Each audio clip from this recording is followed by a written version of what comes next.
بعد فاعوذ باللہ من الشیطان الرجیم بسم اللہ الرحمن الرحیم یا ایہا الذین آمنوا کتب علیکم الصیام کما کتب علی الذین من قبلکم لعلکم تتقون سبحان ربک رب العزت عما یصفون وسلام علی المرسلین والحمد للہ رب العالمین اللہم صل علی سیدنا محمد وعلی آل سیدنا محمد وبارک وسلم۔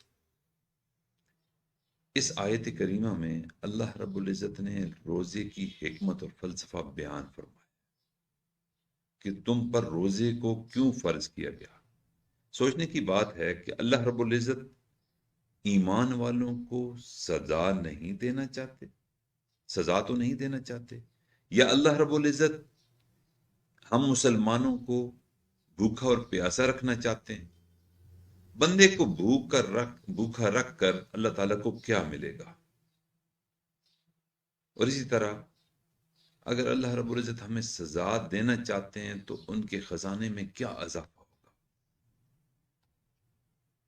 کیونکہ ارشاد فرمایا کہ تم روزے رکھو، معلوم یہ ہوتا ہے کہ اس حکم کے پیچھے ہمارا اپنا فائدہ ہے، اور ہمیں بتایا گیا ہے کہ تاکہ تم پرہیزگار بن جاؤ، تاکہ تم متقی بن جاؤ۔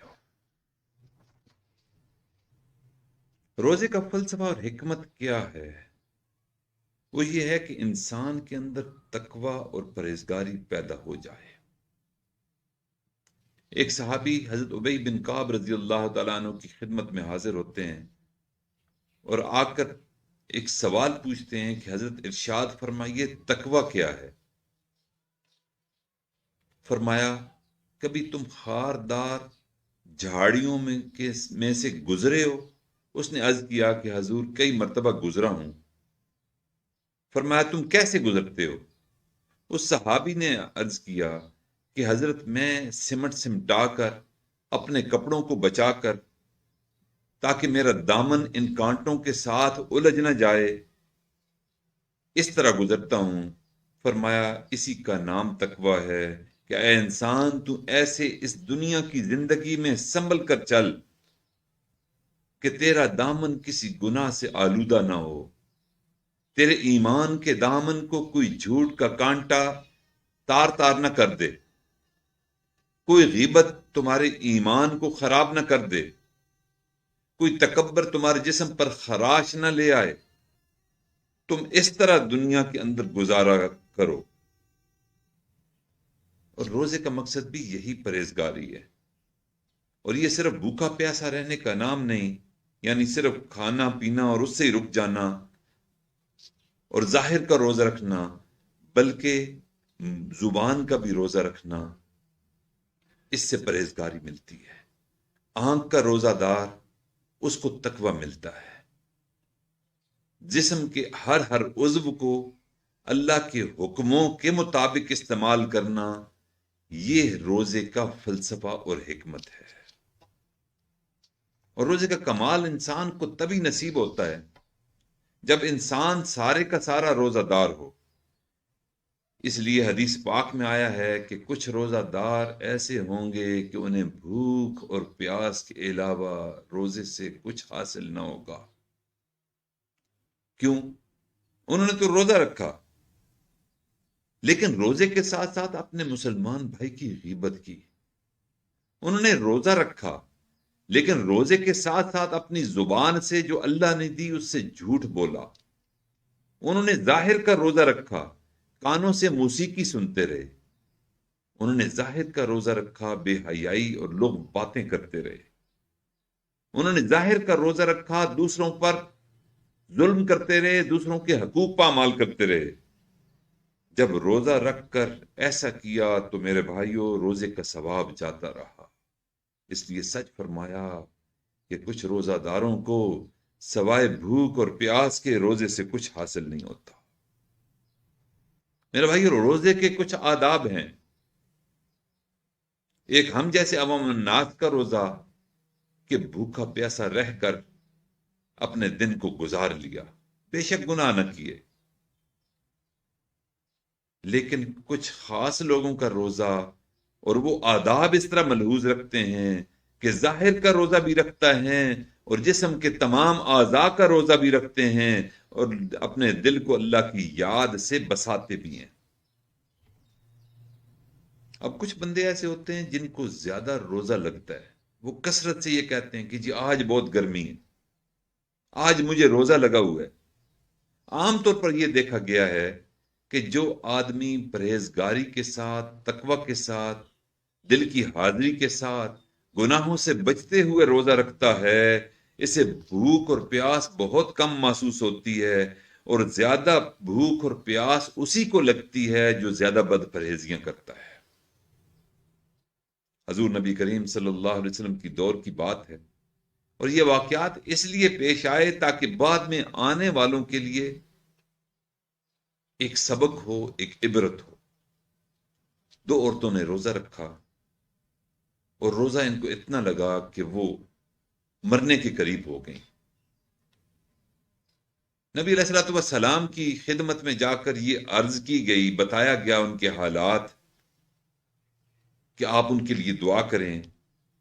تو نبی علیہ الصلوۃ والسلام نے بتلانے والے کو کہا کہ تم جاؤ اور ان دونوں عورتوں کو کہو کہ وہ کلی کریں، کیا کریں۔ چنانچہ یہ پیغام دیا گیا۔ چنانچہ ان دونوں عورتوں نے کیا کی، ایک برتن میں کیا کرنے کے بعد لوگوں نے دیکھا، انہوں نے خود بھی دیکھا کہ گوشت کے چھوٹے چھوٹے ٹکڑے نکلے۔ وہ حیران ہوئیں اور کہنے لگیں کہ ہم تو روزے کی حالت میں ہیں، صبح سے ہم نے کچھ کھانا، کوئی نوالا اپنے حلق سے نیچے نہیں اتارا۔ تو حضور نبی کریم صلی اللہ علیہ وسلم کو بتلایا گیا، تو آپ نے فرمایا کہ یہ دراصل روزہ رکھ کر دوسروں کی غیبت کرتی رہیں، دوسروں کی خامیوں کو بیان کرتی رہیں، اور دوسروں کی غیبت کرنا اور خامیاں بتلانا ان کی غیر موجودگی میں ایسے ہی ہے جیسے کسی مردار کا گوشت کھانا۔ اللہ تعالیٰ نے عبرت بنا دیا تاکہ قیامت تک آنے والے لوگ ان سے عبرت پکڑیں اور نصیحت حاصل کریں۔ اس لیے میرے بھائیوں، ہم نے روزہ رکھنا ہے تو اپنے زبان کی حفاظت کرنی ہے، تاکہ زبان سے ہم جھوٹ نہ بولیں۔ ہم نے روزہ رکھنا ہے تو ہم نے دوسروں کی غیبت نہیں کرنی، بلکہ ایسا روزہ رکھنا ہے کہ روزہ ہمارے ایمان کے لیے ڈھال بن جائے۔ فقہا نے لکھا ہے کہ اگر کسی روزہ دار بندے سے آ کر کوئی تنازع کرے، جھگڑا کرے، تو اس کو چاہیے کہ وہ کہہ دے کہ میں روزہ دار ہوں، میں روزے سے ہوں۔ تو اس کا مطلب یہ ہے کہ اس کا یہ کہنا اس آیت مبارکہ کے مصداق ہو جائے گا کہ اس نے پرہیزگاری کا راستے کو اختیار کیا، تقوی کو اپنایا، تو ایسا روزہ اس کے ایمان کے لیے ڈھال بن جائے گا۔ اور ایسے ہی روزہ روز قیامت عذاب کے سامنے بھی ڈھال بنے گا، اور اللہ کے سامنے سرخروئی ملے گی۔ روزے کا مقصد اللہ تعالیٰ نے بتایا کہ تاکہ تم پرہیزگار بن جاؤ، متقی بن جاؤ، اللہ سے ڈرنے والے بن جاؤ۔ اب ہمارے اندر پرہیزگاری پیدا کرنے کے لیے روزے اللہ تعالیٰ نے فرض کیے ہیں، اور اس کی مثال ایسی ہے جیسے ماں بعض اوقات بچے کو کوئی چیز کھانے نہیں دیتی، اس لیے نہیں کہ وہ بچے کو ہنستا دیکھتا پیٹ بھرا ہوا دیکھنا نہیں چاہتی، بلکہ وہ چاہتی ہے کہ میرے بچے کا فائدہ ہو۔ بچے کا جی چاہا کہ میں برف کے گولے کھاؤں، رنگ برنگے شربوں کے رس اس پر ڈلے ہوتے ہیں، اور وہ بچوں کو بڑا مرغوب لگتا ہے، لیکن مائیں منع کرتی ہیں، بچے کو نہیں لینے دیتی۔ اس ماں کو بچے کے ساتھ کوئی دشمنی نہیں ہوتی، ماں بچے کو محروم رکھنا نہیں چاہتی، ماں بچے کو رولانا پسند نہیں کرتی، اس میں بچے کا اپنا فائدہ ہوتا ہے۔ بالکل اسی طرح اللہ تعالیٰ نے ہمیں روزے کا حکم دیا کہ میرے بندو چند گھنٹوں کے لیے بھوک اور پیاس سے رہو۔ اب اس کی حکمت کیا ہے؟ اس کی حکمت یہ ہے کہ ہمارے اندر پرہیزگاری آئے گی۔ دنیا کی وہ نعمت جو رمضان میں ہم دن کو دستیاب ہونے کے باوجود نہیں کھاتے، اس سے میرے بھائیوں دل کے اندر اللہ کا خوف پیدا ہوتا ہے، ورنہ تنہائی میں کون کس کے ساتھ ہوتا ہے؟ اللہ تعالیٰ چاہتے یہی ہیں کہ تم میرے لیے روزہ رکھو گے، سب کچھ ہونے کے باوجود ٹھنڈے مشروبات دستیاب ہیں گھر میں، لذیذ کھانے پکے ہوئے پڑے ہیں فریج میں، لیکن انسان کھاتا نہیں کہ میرے اللہ کا حکم ہے۔ اللہ بھی یہ چاہتے ہیں کہ میرے بندہ تم صبر سے کام لو، اور تم صبر سے کام لو گے اسی میں تمہارا فائدہ ہے۔ اور موجودہ دور میں ڈاکٹروں نے تحقیق کی، شعبہ طب کے ماہرین اس نتیجے پر پہنچے کہ بہت سی بیماریاں ایسی ہیں کہ جو روزہ رکھنے کی وجہ سے خود بخود دور ہو جاتی ہیں۔ یعنی روزوں کا جسمانی طور پر بھی فائدہ ہے اور روحانی طور پر بھی۔ ہر سال اپنی مرضی سے ہم کھانا کھاتے ہیں، پانی پیتے ہیں، مشروبات پیتے ہیں، لیکن یہ رمضان المبارک ہمارے اندر یہ احساس پیدا کرتا ہے کہ تم روزہ دار ہو، تمہیں بھوک اور پیاس چھو کر نہیں گزری، تمہارے گھر کا ٹوائلٹ اتنی قیمتی چیزوں سے مزین ہے کہ اس کی مالیت کے برابر غریب کا گھر بھی نہیں۔ تم روزے سے رہو گے، اپنے آپ کو بھوک اور پیاس کے ساتھ رکھو گے، پڑوس میں رہنے والے پڑوسی جو غریب ہے 11 ماہ وہ کیسے گزارا کرتا ہے، اس کی بھوک کا تمہیں احساس ہوگا، اور تمہیں اس کی پیاس کی شدت سے احساس ہوگا۔ تب خیال آتا ہے جو بھوکا رہتا ہوگا اس کا کیا حال ہوتا ہوگا۔ اسلام میں پڑوسیوں کے حقوق کی اہمیت کا اندازہ اس حدیث مبارکہ سے لگایا جا سکتا ہے۔ حدیث پاک میں آتا ہے کہ روز قیامت اللہ کے حضور ایک بندے کو پیش کیا جائے گا۔ اللہ رب العزت اس بندے سے فرمائیں گے کہ اے میرا بندہ، میں بھوکا پیاسا تھا، تو نے مجھے کھانا نہیں کھلایا۔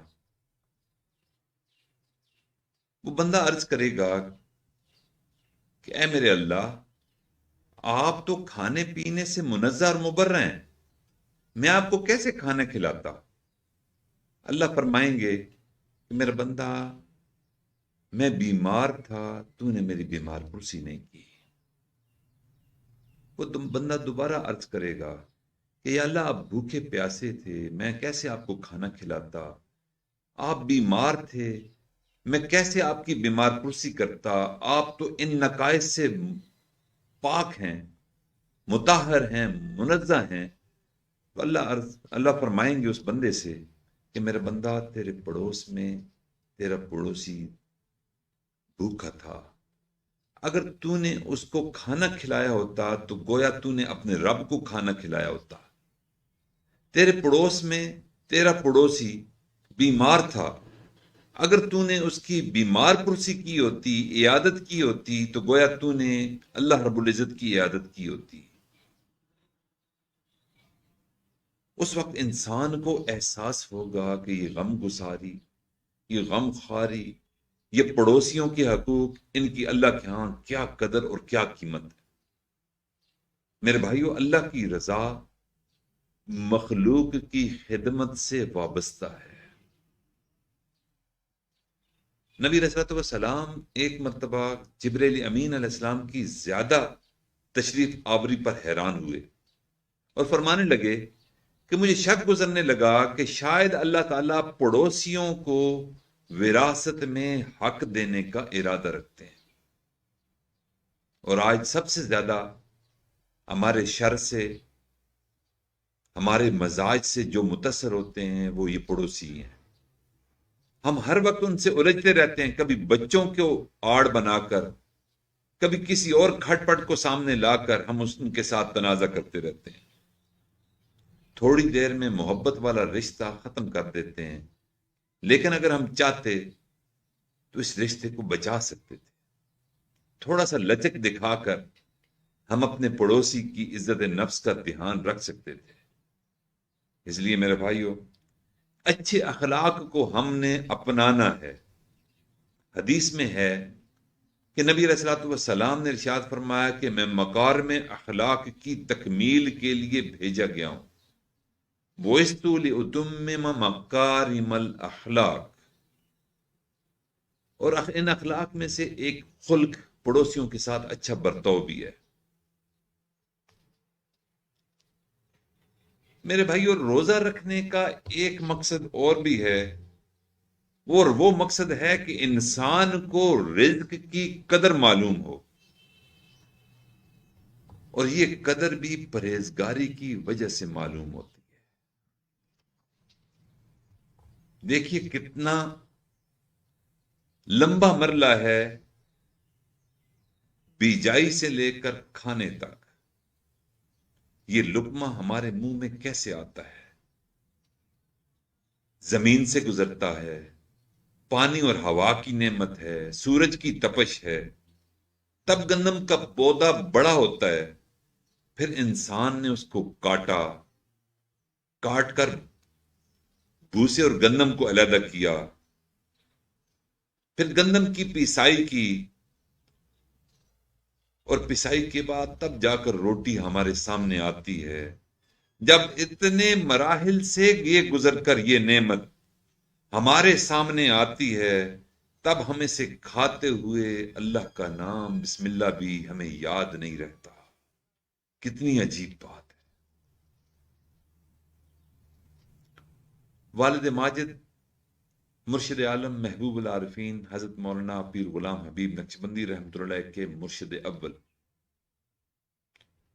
حضرت خواجہ فضل علی قریشی مسکین پوری رحمۃ اللہ علیہ کی اپنی زمین تھی، اور اس زمین میں آپ خود ہل چلاتے تھے، خود پانی دیتے تھے، خود کاٹتے تھے، خود بیج نکالتے تھے، پھر وہ گندم گھر آتی تھی، پھر رات کو عشاء کے بعد دونوں میاں بیوی مل کر پسائی کیا کرتے تھے، گندم کی آٹا بنایا کرتے، اور آٹے سے خانقاہ میں آنے والے مریدوں کو روٹی پکا کر ہماری والدہ حضرت کی اہلیہ محترمہ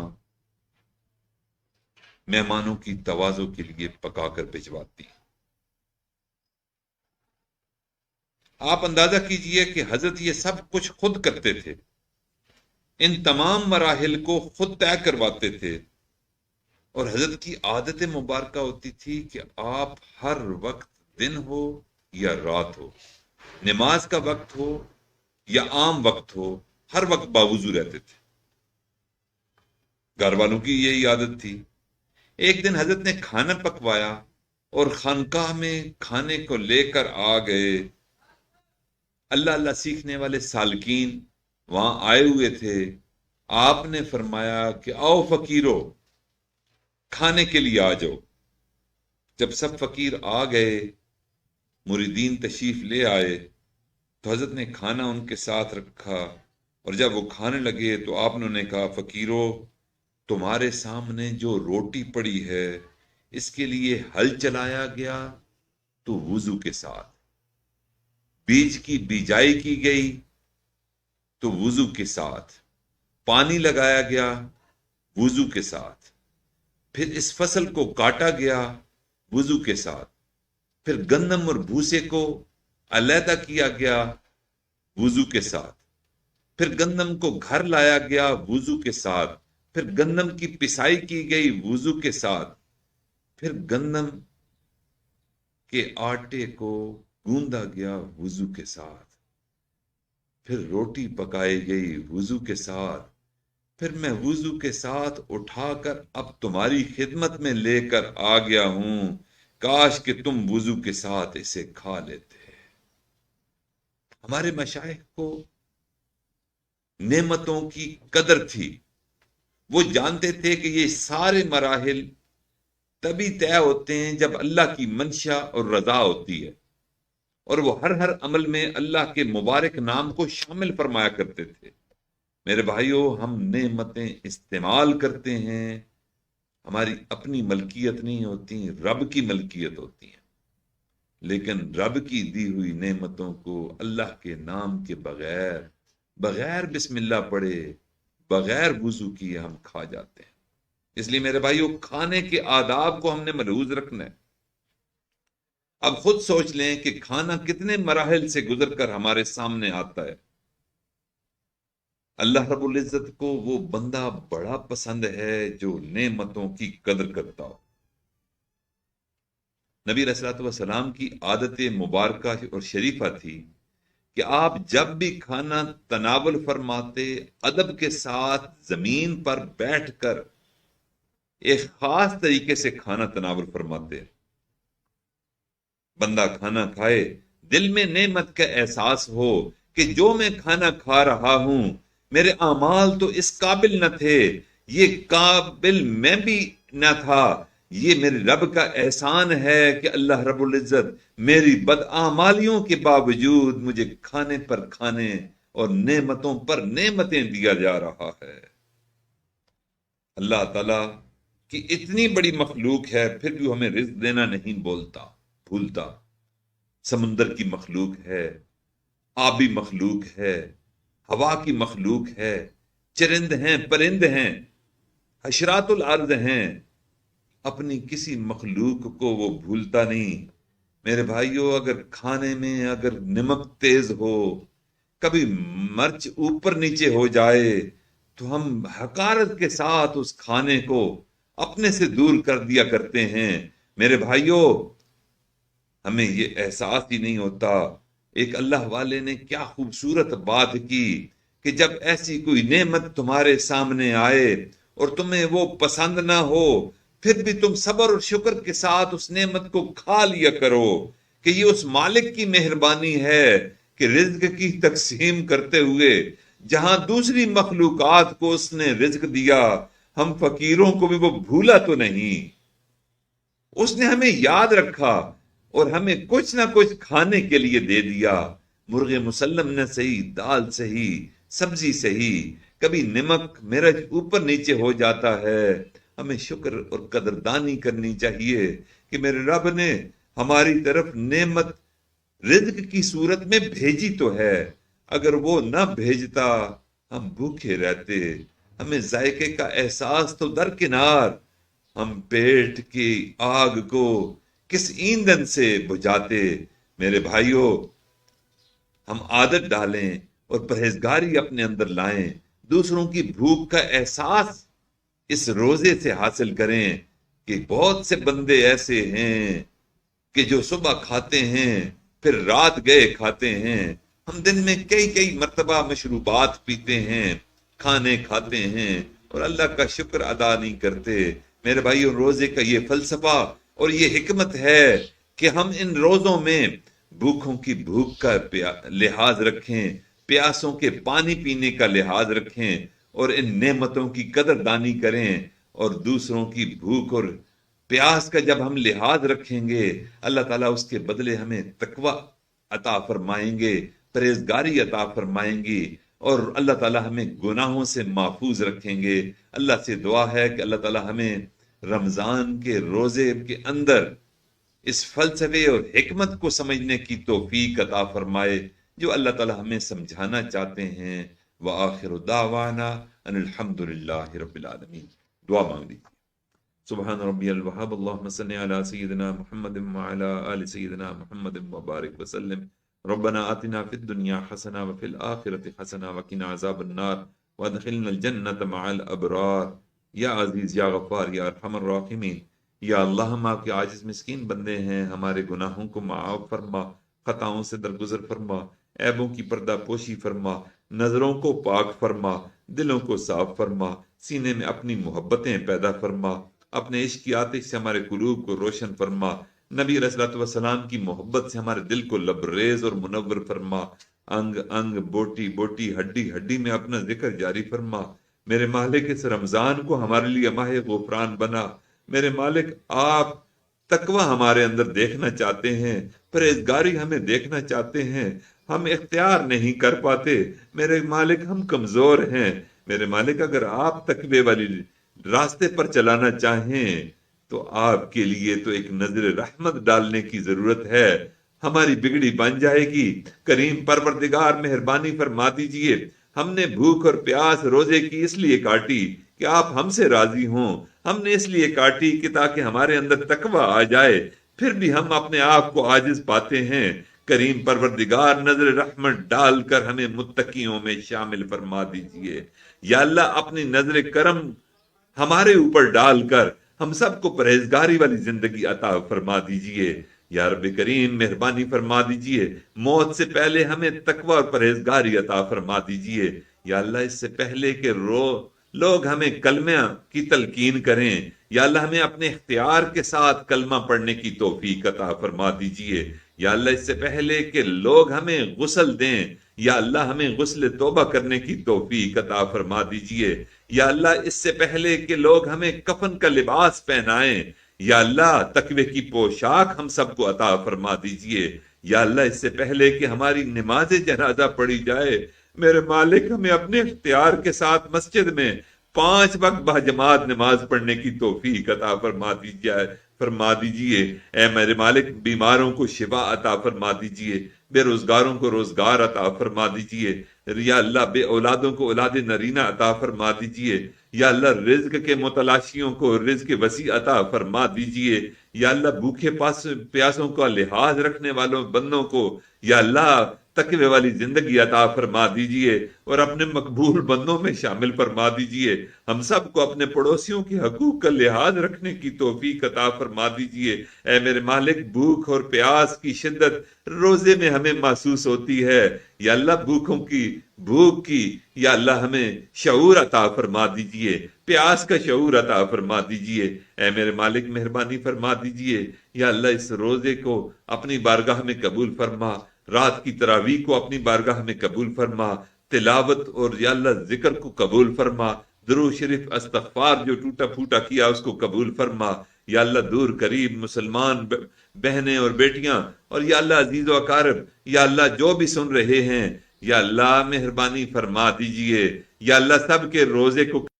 فرما کر سب کی جائز شرعی حاجتوں، من کی مرادوں کو پورا فرما دیجئے، امت مسلمہ کی پریشانیوں کا خاتمہ فرما دیجئے، پاکستان کو دن دگنی رات چگنی ترقی عطا فرما دیجئے یا اللہ، تمام اداروں کو استحکام عطا فرما دیجئے یا اللہ، پاکستان کے حکمرانوں کو حکمت اور بصیرت کے مناسب اس امت کے لیے فیصلے کرنے کی توفیق عطا فرما دیجئے اے میرے مالک، مرتے دم تک ختم نبوت کے کام سے وابستہ فرما دیجئے، ناموس رسالت کے سپاہیوں میں ہمیں بھی شامل فرما دیجئے، جو کوششیں کر رہے ہیں یا اللہ، ان کی کوششوں کو قبول فرما کر یا اللہ، روز محشر حضور نبی کریم صلی اللہ علیہ وسلم کی شفاعت کا حقدار ان کو بنا دیجئے، حوض کوثر پر آقا کے ہاتھوں حوض کوثر ان سب کو پلا دیجئے، جنت میں آقا کی معیت ہم سب کو عطا فرما دیجئے، جو مانگ سکے میرے مالک وہ بھی عطا فرما، جو مانگنے سے رہ گیا وہ بھی عطا فرما، ربنا تقبل منا انک انت السمیع العلیم